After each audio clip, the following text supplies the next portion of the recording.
Hello, everybody. Welcome to this month's meeting of the Hong Kong Philatelic Society and Hong Kong Study Circle.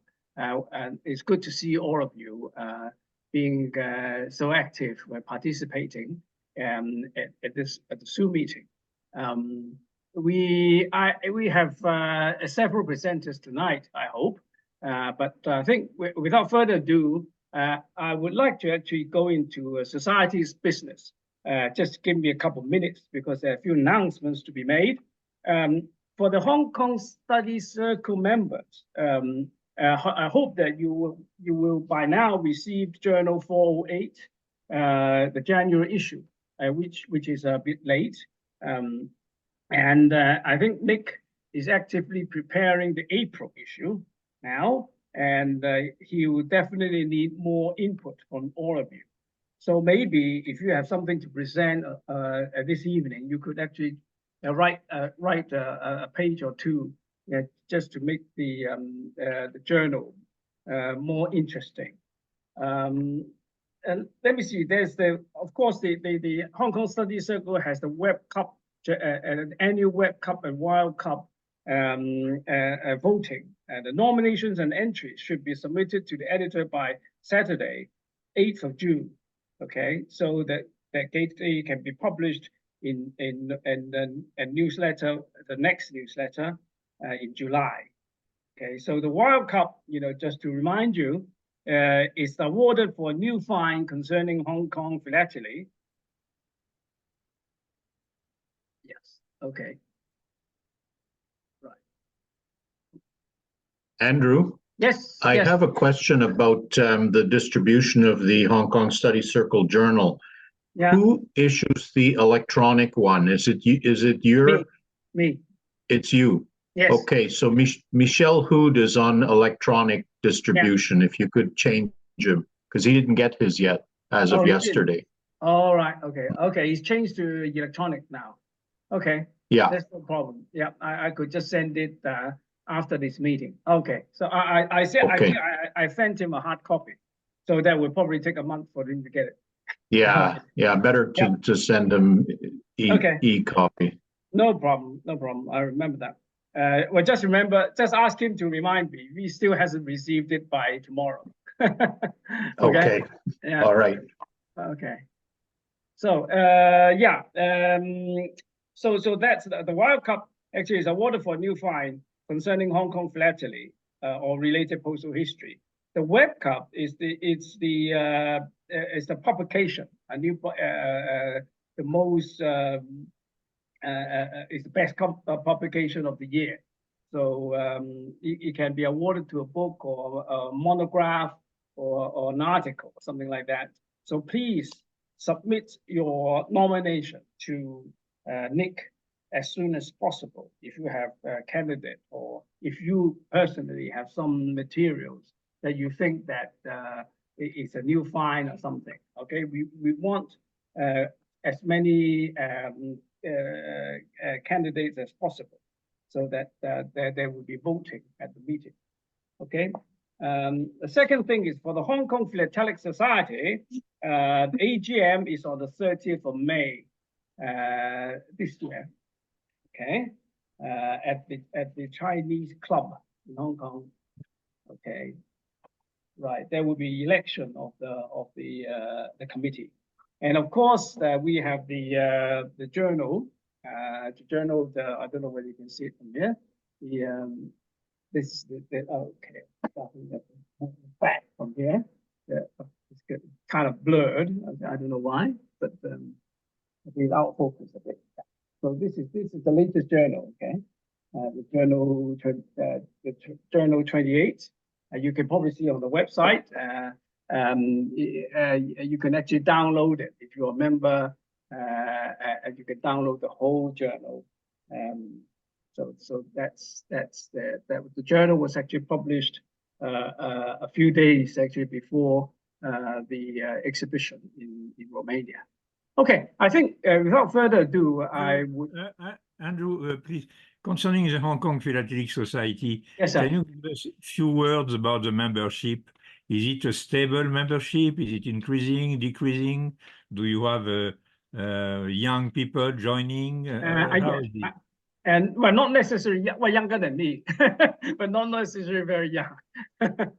I think that there have been several new members joining, the local members, because we have a kind of recruiting activity, you know, trying to recruit more members, and not that many. I think maybe 2 or 3 new members every month, something like that. You know, there are a lot of locals. Yeah, there are a lot of local people, local collectors in Hong Kong who do not belong to any philatelic society. They would like to be invited rather than actually write to you for membership. So so we will try to invite them to the meetings, the monthly meeting, and try to recruit them. Okay. What about the mainland China? Do they join the?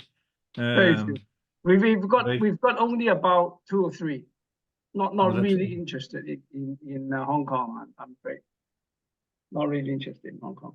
But yeah. I have to say, if you get 2 or 3 new members per month, that's a fantastic thing. Yeah, it is. Because that's like 30 in a year.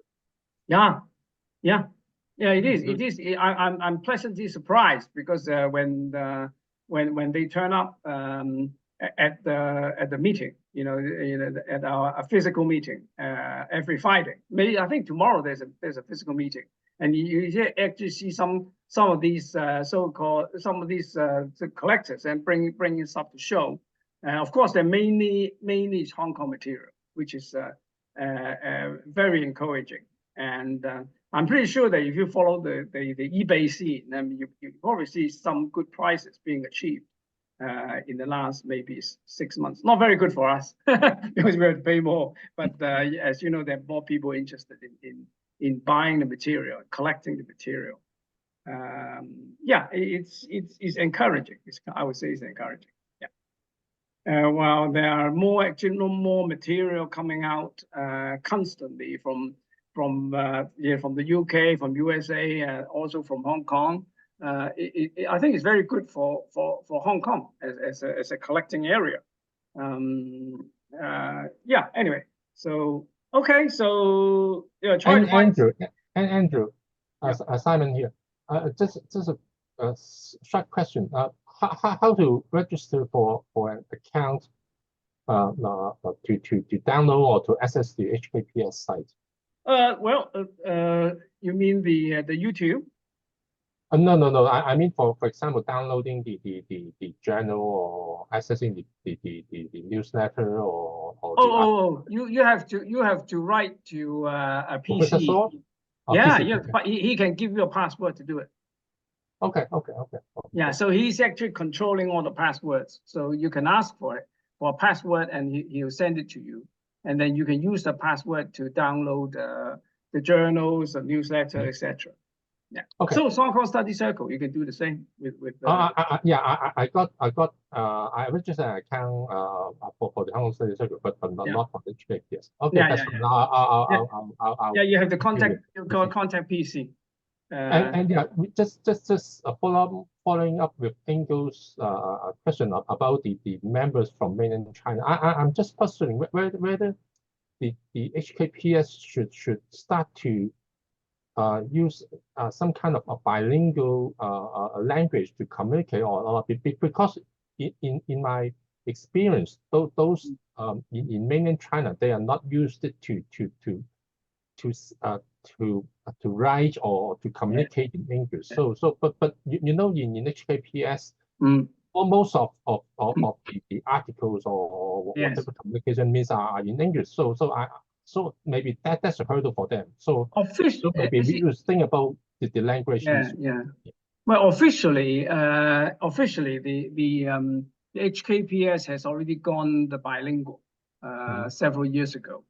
But as I think I think there are more writers and more contributors writing in English than Chinese, I would say, because you still see a few Chinese articles written by, say, for example, Mr. Mak Bok Pui. You know, he always writes in Chinese, and then there's a like a kind of translation, a little sort of praises, translation of his article. So I think it just depends on those who write the article. I mean, they could write Chinese and we still publish it. And you can see the journal, there used to be more Chinese articles, but now I think it all depends on the contributor. I mean, if they decide to write in Chinese, it's fine by us. I think the professor very PC is very happy with articles written in Chinese, and he could translate it into English, you know, just or summarize it in English. Yeah, I think that there shouldn't be a problem. It just all depends on the contributor, whether they wish to do it or not. I think also that for the mainland collectors, I don't think they are. Well, I'm sure that some of them actually collect Hong Kong, but not that many. Not that many, I would say. Not that many. Because as you know, that China is a huge country, and the scope is so big that you can be specialized into a small region or small town, or you know, and then you may not have to branch out into collecting other countries. And furthermore, actually, is the availability of literature or references in Chinese. See, that's the big problem.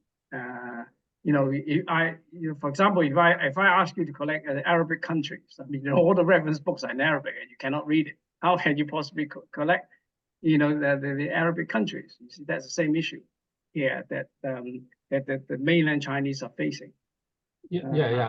Totally agree. Yeah, and in fact, my opinion is that instead of targeting the huge China market, I think whether we should focus more on the Hong Kong market or not, because you can see that our peer society, the CPA. Oh yeah.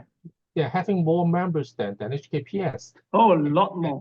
Yeah, right. That means I think even within the local Hong Kong market, there are still more collectors and I think the language the number of our members. Yeah. I think the language is the main barrier, it is definitely the main barrier.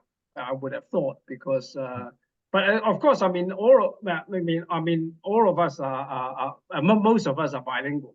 So I mean, we can if we can actually conduct a meeting in Chinese if there's nobody who cannot. Well, I mean, it's nobody who is non-Chinese speaker there. And sometimes the actual physical meetings are conducted in Chinese if there's no English speakers there. But if you have a one or two English speaking members, I mean, we have to be fair to them, and we have to switch back to English. And sometimes bilingual. I mean, some of the speakers are very good. They could do it. They could do a bilingual presentation. So yeah, we're working hard on it, and we're trying to encourage more people writing in Chinese and see how it goes. Yeah. Okay. That's good. Thank you. Yeah. Okay. Right. So what I'm going to do actually, I have a small presentation here about the exhibition in just finished last week, the Ifero Specialized World Stamp Exhibition in Bucharest, Romania, where our chairman, Malcolm Hammersley, was the commissioner, and I was in the expert committee. So this is the venue. The meeting was held in Bucharest, Romania, and held in the National Library. You can see the view of the National Library here. It's a massive building, modern looking, quite a contrast to the some of the buildings around the central Bucharest, which are a lot of them dated back to sort of the 60s and 50s, so this is where the exhibition. You can see inside the frames, and on the right hand side you can see there's a golden gold of fortune. Is a special prize donated by Pamela Pang, who is actually a committee member of the society. And then you can see the dealers hall, which is down below. Not many dealers, most of them auction houses, looking for new customers. There were 2,500 frames of exhibits, 554 exhibits, including about 80 odd philatelic literature housed in another room. So you can see the Malcolm there, on the right, a National Commissioner photo, and you can see some medal and the Grand Prix award, which there are only because this is a specialized exhibition, and you don't have all 3 Grand Prix prizes, the Grand Prix d'Honneur national and international. You only have 2, the national and international. So national Grand Prix is to be awarded to usually to Romania exhibits, and the international is any other countries. So here's the results of our members. Mr. Zhu Yu, I think some of you might know, a veteran exhibitor of Hong Kong, dating back to the 80s and 1980s, and he has a Sun Yat-sen exhibit, a traditional exhibit, a 5-frame exhibit in traditional class, and Mr. Malcolm Hammersley with the postal stationery, and the Kei Kok Ying, he's showing international airmails of the PRC. This time in the aero class.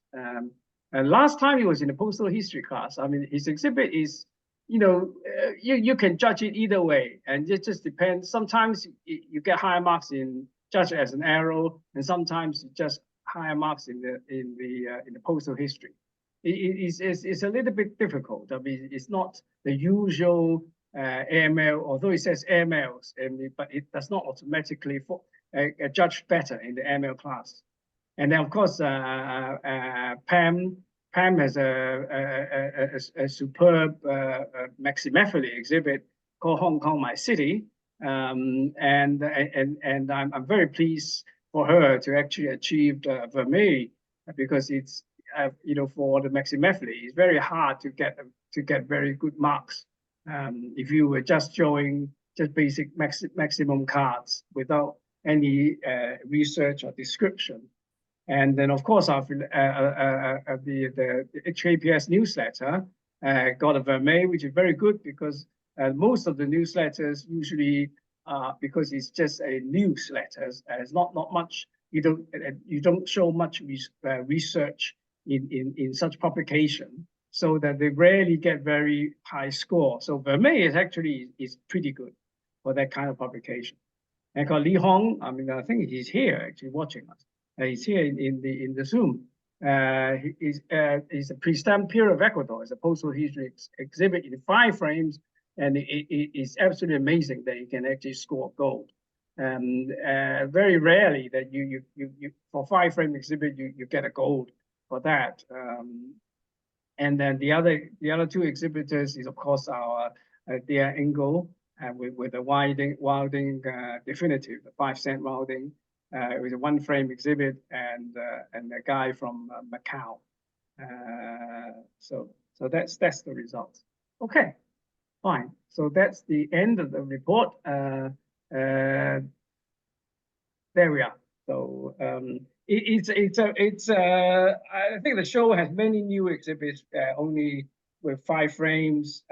So these, if they got a large Vermeil, like 85 points or more, they will have to show in 8 frames, okay, next time, unless they can prove that they cannot show more than, there are no material around that they can actually do an 8-frame exhibit.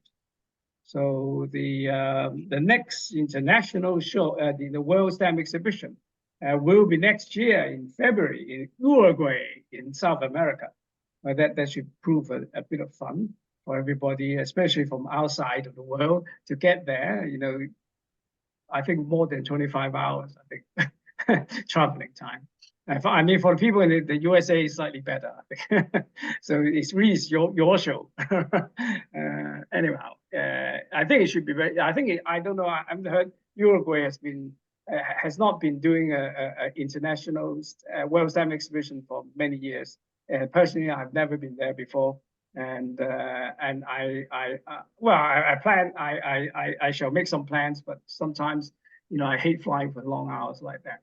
Anyway, okay. Thunder, So, if you go there, I'll give you the address of extraordinary restaurants, but you have to make a booking 1 month in advance. Wow. So let me know when you go, and I'll give you the phone number.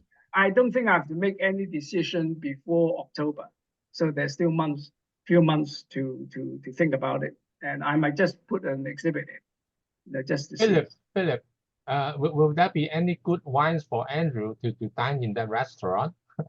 The ground crew for those. Yeah, they have good wine also in Uruguay. Yes. Really? Oh, okay. Yeah.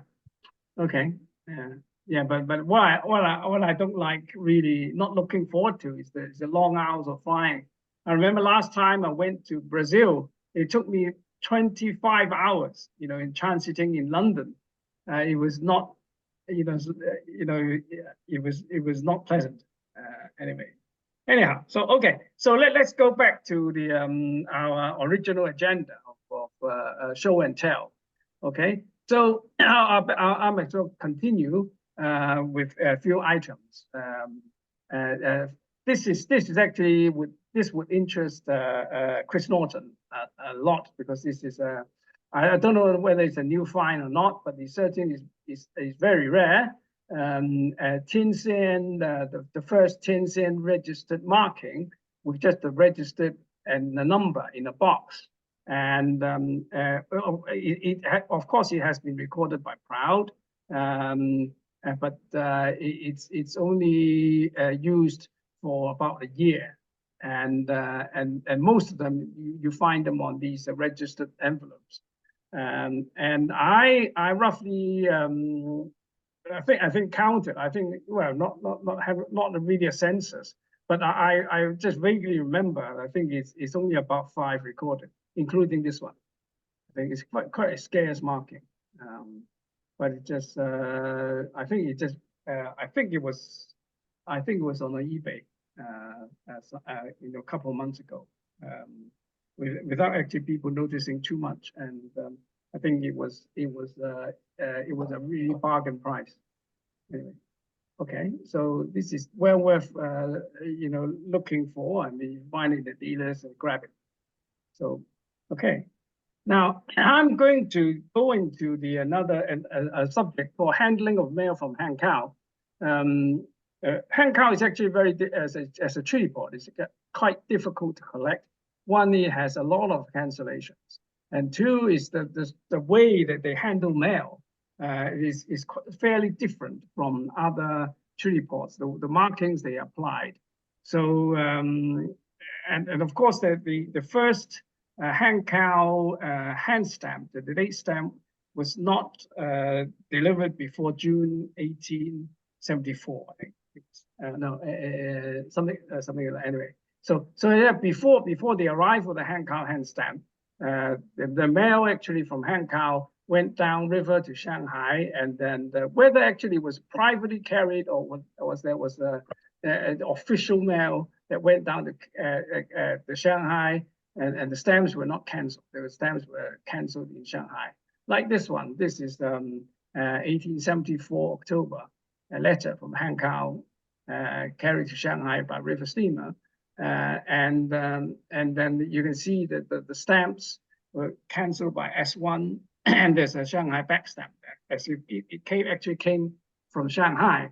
And the only thing is, this very unusual letter, it actually went by the French mailboat, which charge a very high rate, 7 pence per quarter ounce. So this is actually a double rate letter to Hong Kong, paid 28 cents. To top it all, it has a rare double ring Shanghai to Hong Kong marine sorter at the back, and which is pretty rare. I think it's maybe only about five letters known, and very unusual, because this is the British marine sorter, and the mail was carried by a French mail boat, and it is quite unlikely that there would be a British postman, you know, on the French mail boat. So the marine sorter could probably be applied at the Shanghai post office before handing it to the French mail boat.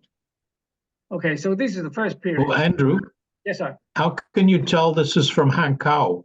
Oh, there's something on the back, written on inside on the back. There's a In the letter. letterhead, yeah. So remember okay. this particular correspondence, and some of them are actually from Hankow. See, there are quite a few from this correspondence.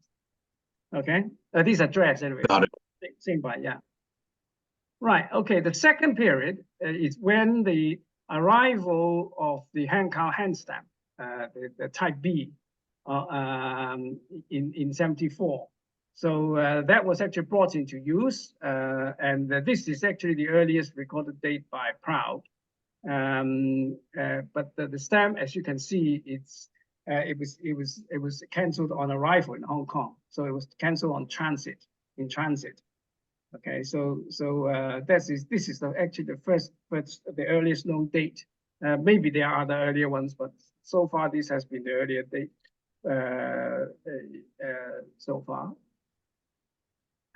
Okay, so the third period is now, this is the interesting period where this long envelope has been the only one since the publication of Webb. The Webb actually illustrated this letter in one of the plates, and you can actually see there is a pair of 30-cent stamp canceled approved B, and also a Hankow Type B hand stamp adjacent to it. Now note there, note that actually, if you look very closely at the stamps themselves, the B62B is not actually tied to the envelope at all. And maybe there was only a tiny bit of blue ink on the paper, but you know, could that be actually being put there by somebody? You know, where the stamps actually don't belong, nobody knows. But I think you need some scientific analysis of the ink to see whether both that hand stamp and the 62B are the same color. So this is the original find of 1875 envelope. So it shows that by 1875, but the theory is that Hankow requested a 62B device to be sent for their cancellation. But why? Because I mean, it has been working, you know, fine with them sending letters downriver to Shanghai and Shanghai canceling the stamps. Why suddenly they wanted some sort of cancel their stamps? You see, this is a little bit baffling, and this is probably the only example of all the treaty ports borrowing a 62B hand stamp from Hong Kong. I have no idea whether that is actually, and I mean, I was saying that this letter is actually legit, or actually maybe the stamps don't belong, and somebody switched it with a pair of stamps, cancelled 62B and stuck in a letter. But it's been around for well, at least since the 1960s. Recently, I mean, in a Gardner sale in 2014, this item came out. Look, you see, this is the same correspondence that the previous one with the stamps cancelled S1. This one is a later one, it's 1876, March 1876. This one has the same Hankow Type B hand stamp on the back, and I would say a matching 62B cancelling a 8-cent stamp, which paid for so they call it the interport rate to Hong Kong. So this is a discovery at that time, and I think this fetched a high price at the sale.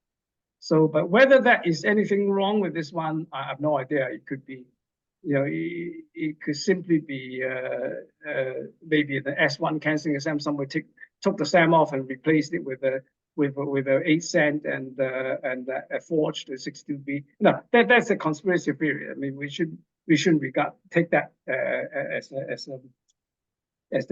what it happened. Okay, so The next item is it's a recent, very recent find with another letter, again from Hankow with a Hankow c.d.s type B on the back, and it was just recently sold on eBay, and he has a crisp 62B. Actually, this 62B is the same type as this one and this one. Okay, right. So I checked out the ships. It actually corresponded to the arrival date at in Guernsey. Guernsey is actually 2 days before, after the arrival in Southampton, which is where with the 20 cents per half-ounce rate paid for. So this is the third count. Notice that this is the earliest of the three, 1875. So by the time this letter was 1874, presumably Hankow asked to borrow the 62B hand stamp from Hong Kong and then use it on the letters between 75 to 76. So what happened after 76? Introduced the D29 obliterator. So D29 was sent from London on 9th of June, 1876. The impression of it was actually in the London proof book, and then at first it came with a blue inking. So you can see the some nice pretty stamps with a blue D29, quite scarce. I mean, quite scarce. I mean, you know, I don't know how many copies, maybe 10 or more copies of these on various examples. You know, the 18 cents, 16 cents, and 8 cents, and maybe a 30 cents, something like that. Actually, according to our Trinity Port guru, I mean, Charles Chan, I mean, he recorded that stamp canceled between August 76 to July 77. How he did that, I have no idea, because no covers so far have been seen. So how he actually dated these stamps as between that date, I don't know. Maybe he could give us an answer. So that's definitely the only the D29 on its own canceling the stamp. Then something even rarer that is, according to Charles, that this example is actually from his collection. He said he mentioned less than 10 examples known. So it's actually a blue D29 plus a blue S1. Okay. The reason why there are different colors is because the S1 actually changed from blue to black in 77. So you can get a different mix, a blue and blue, a blue and a black and black. Okay. Right. So this is what I call the fourth period of handling the mail in about mid 1876. So this is I think it could have been the only cover recorded with the blue. The color actually doesn't look so too well, but I think it's from a catalog or something. It's actually a blue Hankow and a blue D29 overstruck the black S1. So by this time, as Shanghai has switched to using black ink, so you've got this this combination. Not a very spotty cover, but I think it could have been the only one recorded with such combination. And on stamps, they're quite common, but you know, not on cover. Okay, on cover, this could have been the only one. Okay, and then later, another period, sixth period, that you get a combination of black D29 plus S1. I mean, there are quite a few of these, maybe on card and envelopes, particularly on stationery cards recorded with black and black.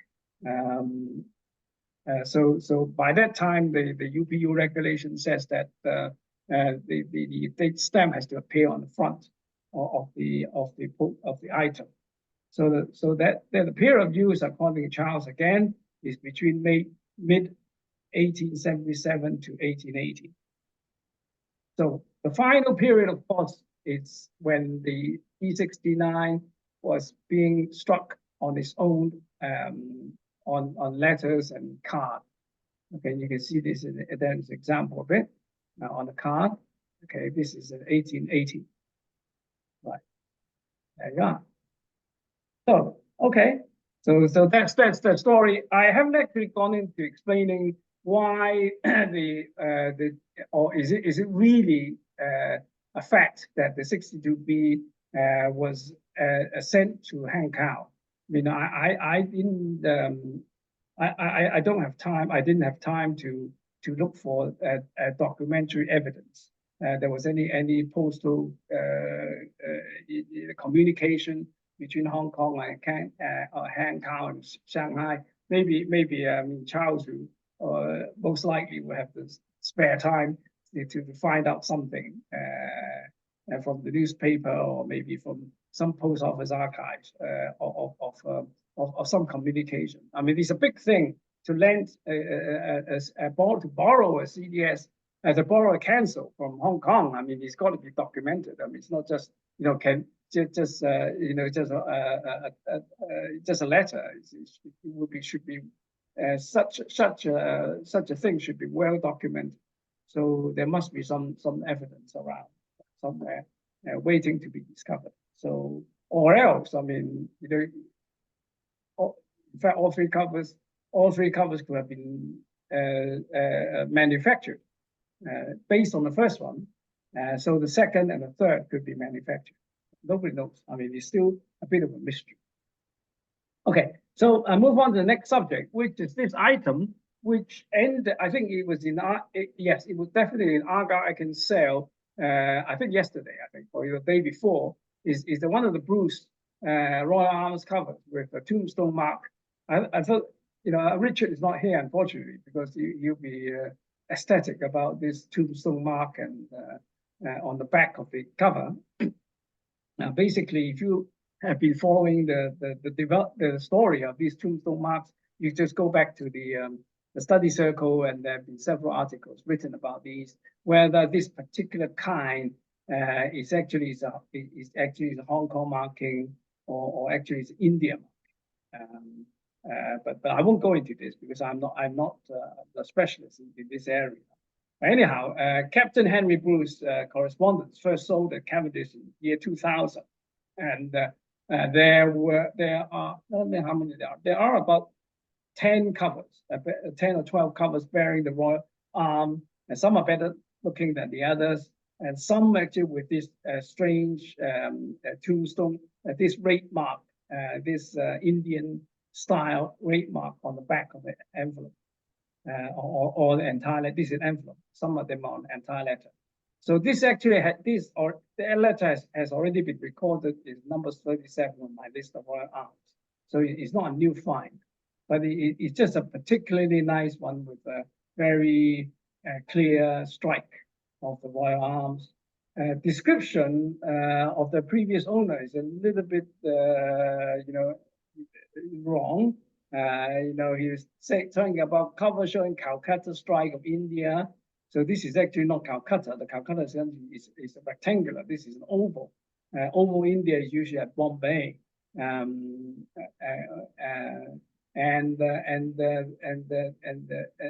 he's talking about Calcutta tombstone, etc., which I think some of the Hong Kong collectors, maybe including Lee's camp, would disagree with that. But there's probably something for Richard or Lee or maybe in Francis now. They could tell you a bit more about this cover. It's just a new thing that came to market. Okay, now this is not even auctioned. I mean, if you're interested, you can actually go to Romsey Westpac sale this afternoon, I think, or this evening, this afternoon. In fact, if you're in America, it's not this afternoon. This is a large piece of a letter, franked with some high value, well, you can call postal fiscals, some call postal fiscals, some prefer to be called high value definitive. The $3, $2, $1.96 and 50 cents and 48. Cancel with the tax.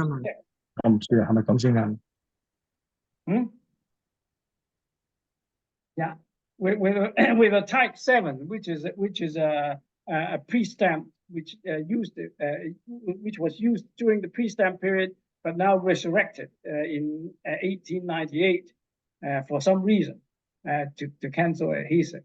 And then this one you can actually see the dates on it is October 13, 1898. And curiously, aside, it's not too clear on this the scan. Actually, in fact, I copied the scan from the Rumsey's catalog, from the online catalog, and it's not too clear. That in fact, the date is not too clear. Just about made up October, and the details of the lettering is not clear at all. But curiously, in addition to the type 7. There's also a thumb chop with dots, okay, which a bit like, I don't know, like, is it like Singapore or something like that, you know? But why would you have two kinds of cancels on the stamp? I don't know, but so this is actually a large piece. I checked out the Rosetta. The Rosetta actually together Rohilla were the two ships that sailed in 1898 between Yokohama, Kobe, Nagasaki, and Hong Kong the whole year, and those ships rotate. And the date actually which is said to be the October 13, 98, is consistent with the sailing of the Rosetta on the 17th October to Japan. So I mean, you know, this here is a Rosetta, okay, but it looks a bit okay. You know, without a clear scan or inspection, you can't really tell whether this is actually genuine or not. Unfortunately, fakes of the c.d.s actually is known. So these two are doubtful. I won't call them fake, but this is genuine. Now I won't tell you it's different, but you know, in your own time you can compare, okay? Because if I tell you the difference, if the forger is actually watching this program, he could have improved his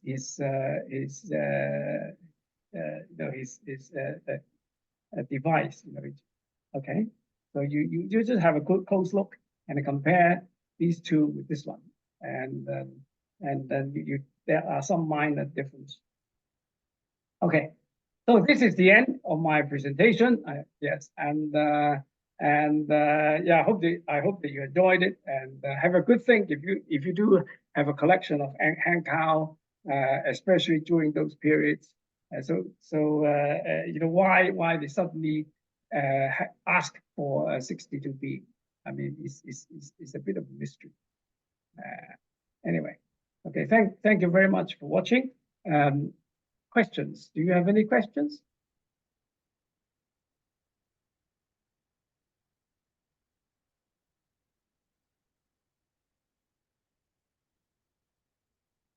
Okay, I'll stop sharing. Yeah. Any question? If not, we'll move on to the next presenter. All right, we can come back, of course. Maybe I would like to invite Simon, who has something to say. Okay. Yeah. Just a moment.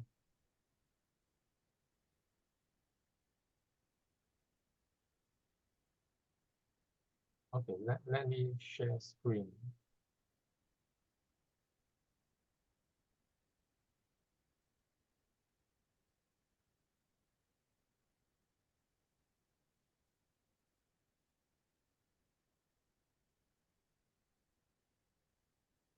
Can you see my screen? Yeah. Okay. Yep. Yeah, today I'm going to continue my series of stories. Hopefully, I will try to continue this series for a few times. And the last time I talked about the date stamp, the Hong Kong official pay single ring index number 5, this first one, and of the story. And this time, the story number 2 is about the official pay Sham Shui Po, the single ring skeleton type.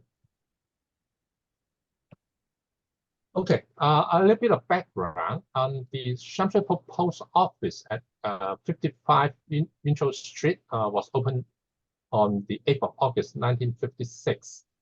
and it was to replace the small postal kiosk at Lantern Street, opened before the war. And the new branch office occupied the ground floor of the 6-story high Sham Shui Po post office building, which still exists today.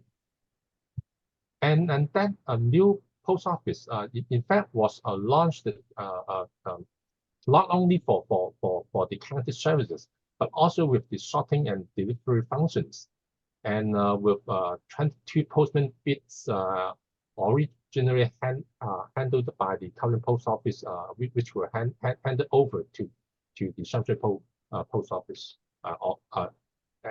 during the opening of the new Sham Shui Po post office.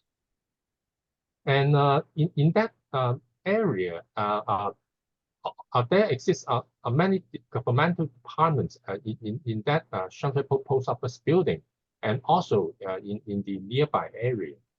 And therefore, that new Sham Shui Po post office needed to handle the official mails posted there, including the postmarking of the OHMS mails and the sorting and delivery.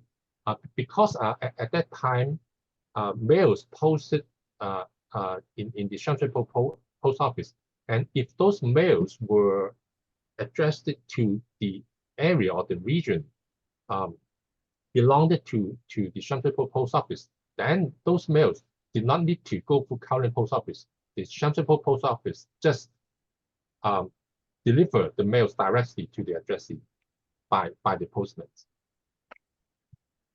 And therefore, the Sham Shui Po post office was allocated with a dedicated official pay stamp, which was a 30mm skeleton type. And that distinctive official pay Sham Shui Po day stamp, the skeleton type, in fact was the same type, but I believe it was not the same physical one, but it should be of the same type, used by initially or firstly by the PMG, start in 1946, and my example there, in fact, was a first cover of the Victory stamp set, cancelled by the PMG skeleton type postmark and addressed it to Wayne Jones himself. And also that skeleton type was used temporarily for the opening of the branch post offices of Chunwan in 1953 for 12 months, and then Shatin in 1955 for 3 months, and then Mobile Post Office number 1 in 1960, and Manyi Arcade in 1960, and also Saikong in 1961.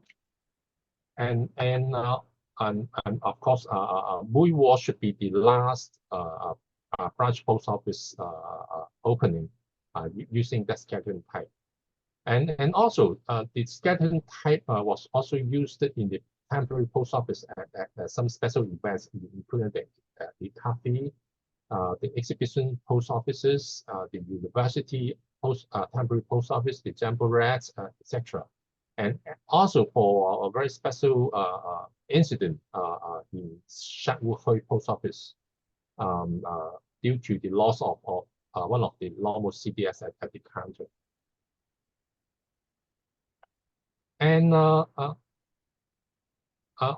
although it is obvious that the GPO was having at least a few sets of that kind of a skeleton type c.d.s, but I do believe that that type, the skeleton type c.d.s, was intended for deployment at a location for short period usage only. Then go back to our official page Sham Shui Po skeleton type c.d.s. In fact, in Webb's publication, it was not recorded. And then in Proud, the 2004 edition, it mentioned the usage period from 1959 to 1965. And also in another unpublished study by Yip Chang and Ocean, which was circulated among some collectors in 1990, record, in fact, is 1958 to 1964.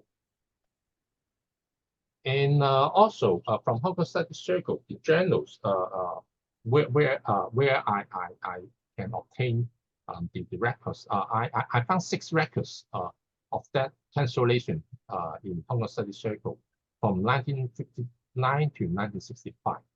So combining all those records, I updated the usage period, and in fact, the earliest recorded date, in fact, is April the 3rd on 1958 to the latest recorded date of the September 17th of 1965. Okay, because that official page c.d.s, in fact, was not a cancellation used on first aid covers or philatelic covers. It was used to cancel those postally used OHMS mails.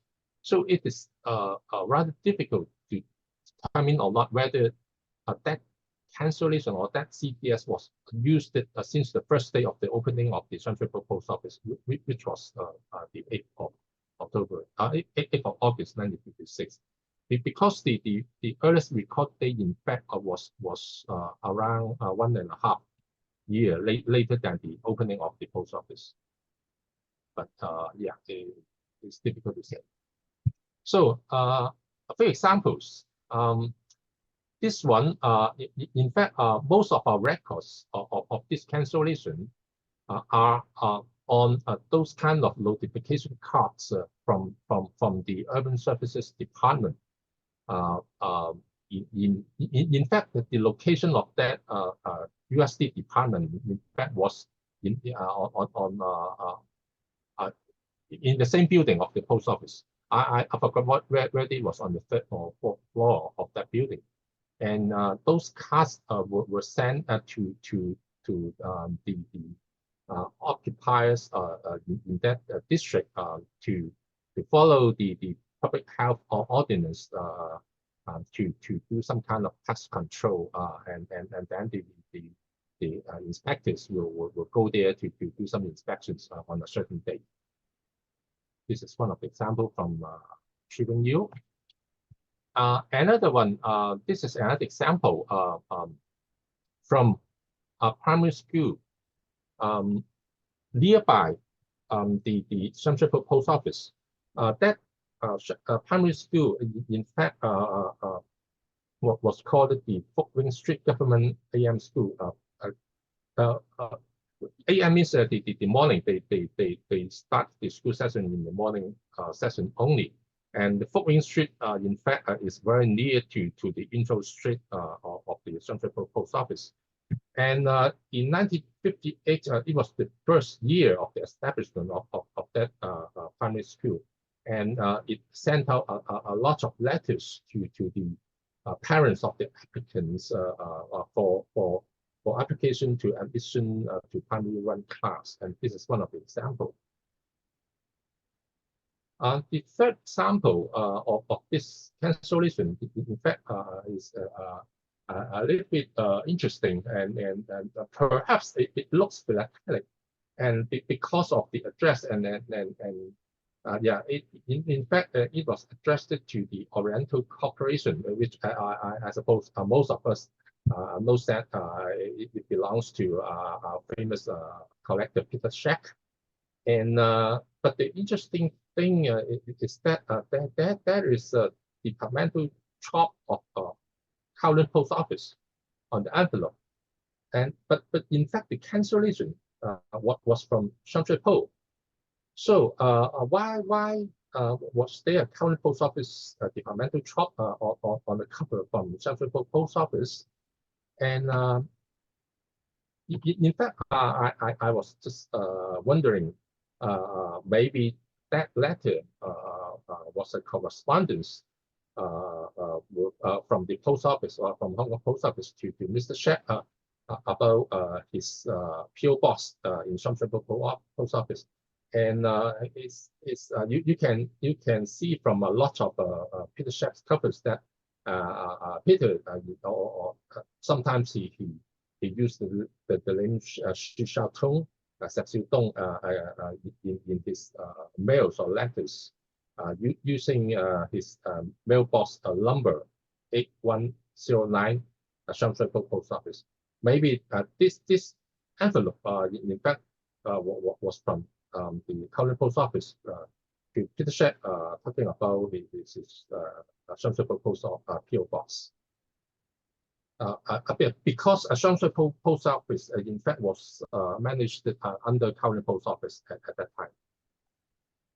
Okay, the fourth example, it is OHMS cover from the fire service department to Shell House in fact the address in fact was PO Box number 22 of Hong Kong GPO. And so the question is where what was that fire service department located? So I searched it using the map services and the nearby fire stations nearby the Sham Shui Po Post Office. In fact, there were two. One is the Lai Chi Kok, another one is the Mong Kok. And you can see that this is the Lai Chi Kok fire station at Poland Street, which still exists today. And another one, the Mong Kok fire station at Tommy Street, is also existing today.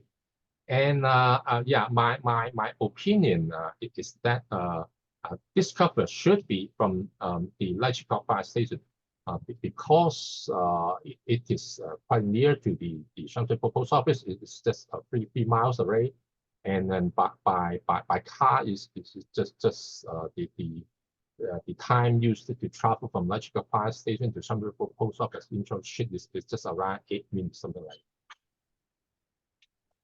that. Okay, some statistics. Okay, these are the records of the covers with images and also the originating government department, also the addressee that I am having. And instead, in addition, there are several other records with just the days or just a piece without all the details. There are several others those records, and you can see that from the originating department's column, it is very reasonable because you can see that the USD Kowloon Northwestern Health Office or the USD Sham Shui Po Health Office, in fact, they're the same. And that office were just a few stories above of the Sham Shui Po Post Office in the same building. And then the Fookwing Street Government AM School in I just mentioned was just 2 blocks away from the post office. And the fire service department I just mentioned it should be from the Lai Chi Kok fire station. And then the current post office, and I suppose that cover should be from the Sham Shui Po Post Office itself, but that batch of empty envelopes were dispatched from current post office to Sham Shui Po Post Office. And the last one, the agriculture and fisheries departments, I will go back to that point at a later stage. Also, okay, and then the addressee. You can see that some are in Chinese because of that kind of notification card from the USD offices, and they were just used to notify the occupier for some kind of pest control, etc. And yeah, the addresses in fact are quite reasonable. And but I've put in another column at the right, Peter Shek or others. Why I mentioned Peter Shek? Not because the card or the cover mentioned about Peter Shek, but in fact those addresses, the 79 Wing Hong Street, or the 479 Castle Peak Road, or the Oriental Cop at 7 miles Kwai Chung. In fact, all those addresses were related to Peter Shek, I can say. Except those I remarked others. Those are genuine postally used covers or cards. And these are the records I'm having, and in addition to the several other records with detail. So about the rarity of this cancellation, I'll say it should be around 20 to 30 in terms of existing covers or pieces. And so I'm not sure whether that should be classified or rare or not, but at least it is not, there are not too many to go around. And it's not easy to find one example in the auction. And in fact, for the past few years, there were not many to appear in the market. Okay, and another topic for discussion is that, as I mentioned, the skeleton type date stamps, in fact, were used temporarily for just a short period, just a few months, in a certain for a certain incident or for the temporary post offices. But this skeleton type official pay date stamp used in Sham Shui Po post office, in fact, has been using for more than 7 years, according to records. Maybe perhaps it should be a little bit longer. And so it is quite abnormal for such prolonged usage of designed as a temporary postmark. And why? Reasons. And yeah, I have some wild thoughts. Maybe a permanent c.d.s engraving official pay Sham Shui Po had not been ordered during that or allocated from county post office for the whole usage period of that 7 years. Or the permanent one having the official pay Sham Shui Po, in fact, arrived and was stored in the safe or the locker or the cabinet of the post office after a few months of using that skeleton type. But that temporary skeleton type was not requested for return. And then the postal clerk did not bother to use the new one. And after a certain period of time, the postal clerk has changed it or had forgotten about the permanent one. And therefore, he continues to use the skeleton type. I don't know. I do not have a definite answer. And another question is that why was it stopped using in late 1965? And in fact, the late 1965 is the recorded latest date. Maybe the actual date was even later, perhaps in 1966. And was there any triggering event? Was there any significant postal events triggering that the changing or stopping of the skeleton type c.d.s? Okay, let me leave that question and answer to my next date stamp story. And thank you. That's the end of my presentation. Well done, well done. Okay. Okay. Thank you. Question time. Yeah. Yeah, can I raise the first question? Yeah. Have you noticed that there are differences between the Sham Shui Po official pay chart, side spacing of letters? And because you know that it's just a skeleton, and if the outer rim, the diameter or the outer rim diameter is the same, 30 or a little bit more than 30 millimeter, then even if the post office was having 8 or 10 sets of the skeleton type, then it basically should be the same or should not be the same. It pretty much depends on how those alphabets were inserted into those splits, right? Because yeah, of course, there's an orientation in the center. There are some space for inserting the slugs of the days, the month, and the year. I think that defines the horizontal level of that c.d.s. But around the rim, there are several tens of space for inserting those alphabets. Yeah. So it depends on the postal card in which position of that empty space he inserted that alphabet. Like the university or Yes. exhibition, they have different spacing between the letters. So I Right, just right. wonder whether it could have been the same chalk, but maybe they took the types, the fonts out for cleaning and then put them back in a different Right. position. Right. Yeah, as I just listed, during that period, for example, the initial use of that Sham Shui Po one is 1958, according to the record. Maybe it was earlier, maybe the first day of the opening of office in 1956.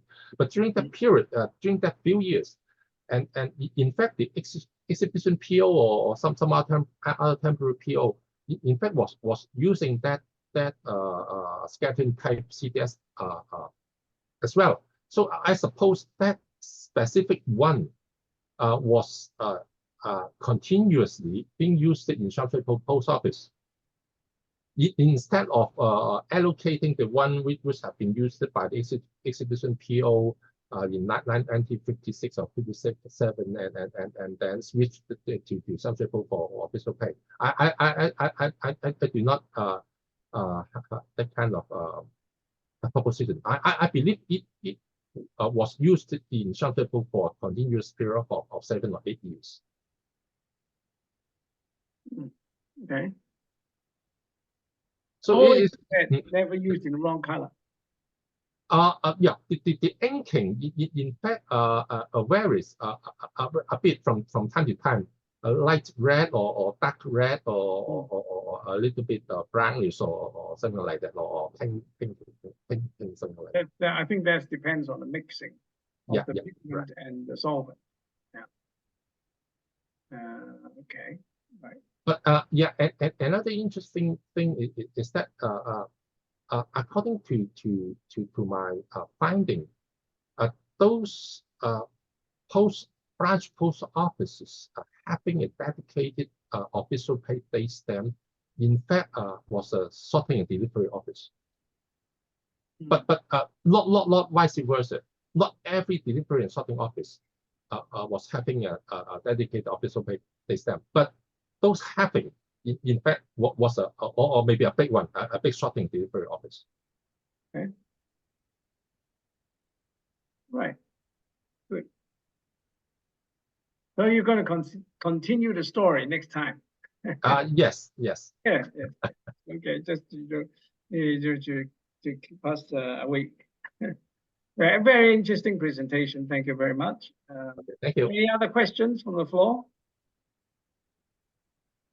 And just the comment that, even modern material from the 1960s, there's lots of discoveries still to be made and lots of questions to be answered. We think we know everything from modern times, but we don't. It's just as mysterious as Victorian period and early pre-stamp period. So thank you for doing that research, Simon. Yeah, Angel, I totally agree, because during my writing of articles for HKPS journal, in fact, one interesting fact I discovered is that for most of the past records from those famous publications, most of the collectors, in fact, are focusing more on the type and the dates of cancellation. In fact, sometimes they just didn't care about the bigger history, or the bigger environment, or the macro part of the whole thing. And in fact, that can lead to a lot of new discoveries. I'm not sure whether you understand what I'm saying or not. No, I understand. I mean, one of the ways we get information in Canadian postal history and modern postal history, we have friends or members of stamp clubs, local stamp clubs, who are employees of the post office. Mm-hmm. And those employees of the post office give us inside information of, all kinds of stuff like what you're talking about, and then mechanization and all the things going on.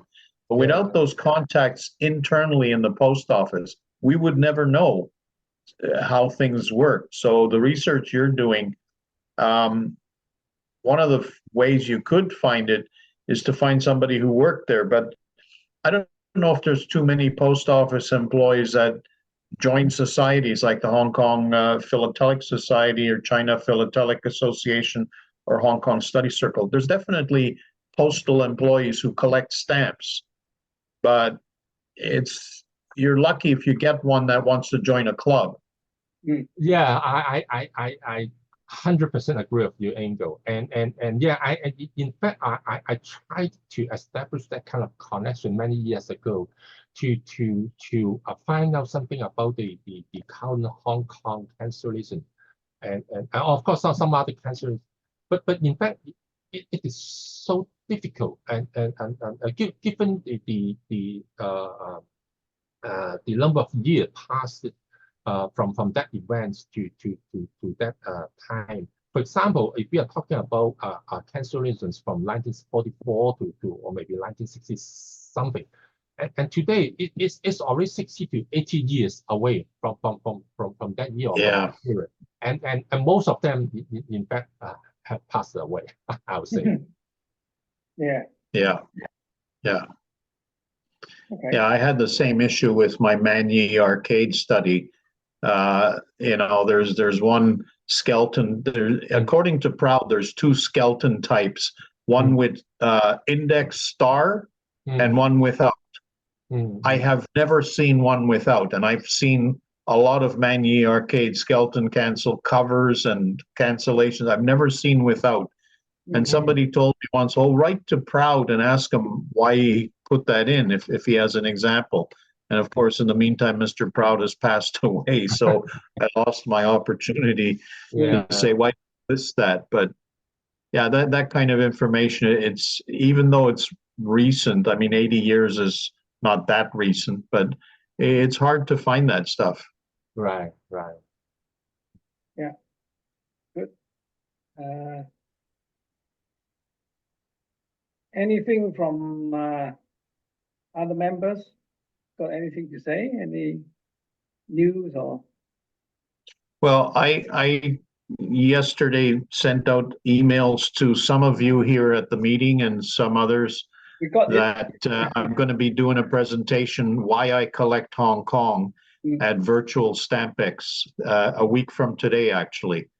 And it's not a deeply research-heavy kind of a presentation. It's meant for people who don't collect Hong Kong or for people who aren't familiar with the beauty of Hong Kong postal history and the complexity of things like treaty ports and branch post offices and even revenues and so on. So I give an overview of the beauty of Hong Kong philately. And so I'm very happy that it's going to be at Virtual Stampex, which hopefully will have a good broad audience and bring more people into the hobby.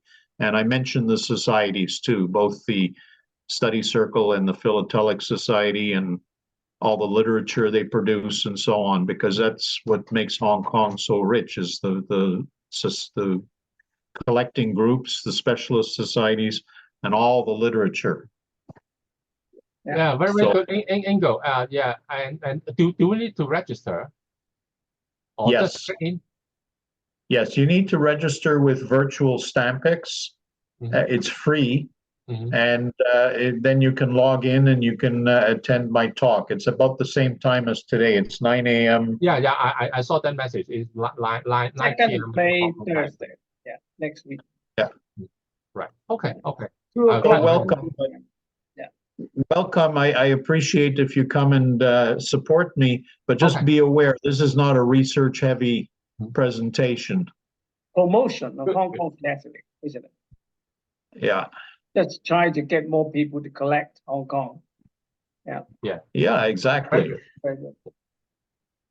In fact, interestingly,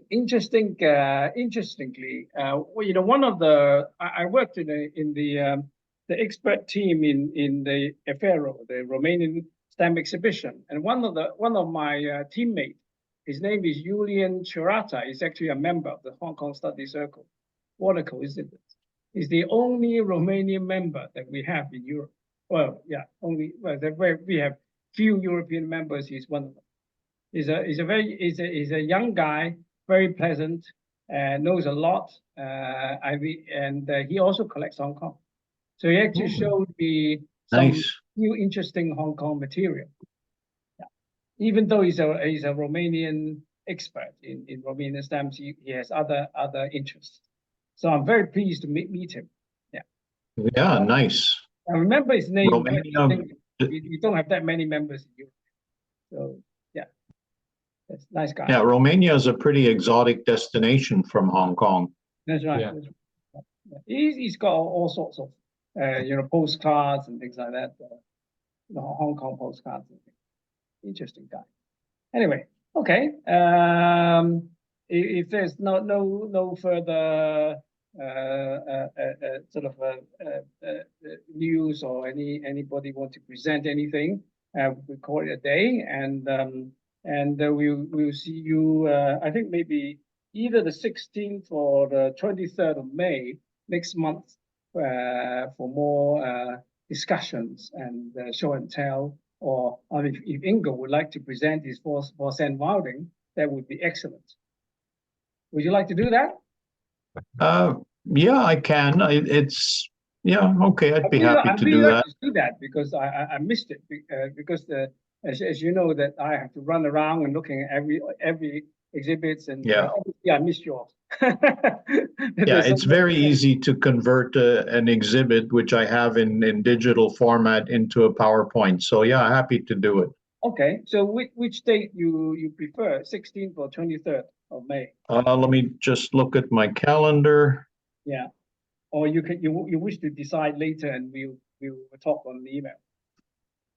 I just have to check because I'll be doing a bit of traveling. So it's May 16th. Either 16th or 23rd. Or 30th. I'll say the 23rd is good. Okay, all right. Yes, so we can count on you. Right, okay. Yeah, okay. Yeah, look forward to Ingo's presentation, and hopefully I will continue my story this time in May. And Andrew, I have one suggestion. Despite that Richard Whittington is not here today, and in fact I noticed that he has written a fantastic article about Central Post Office in the post-war period, and maybe you can invite him to talk about that topic in the next meeting. Yeah. Yeah, that's my suggestion. Yeah. Good. I'm sure he'll be. He's got many things. Working on many subjects. So I'm sure he's got plenty to talk about. But I mean, Susan, Duncan, Adrian, and Richard sent their apologies for not turning up to the meeting today. So anyway. I'm sure that we'll see him next month. Okay. In that case, well, it's all for me, and I wish you a pleasant day and a pleasant evening, and I'll see you next month. Okay. All right. Thanks, everybody. Good to see you. Bye-bye.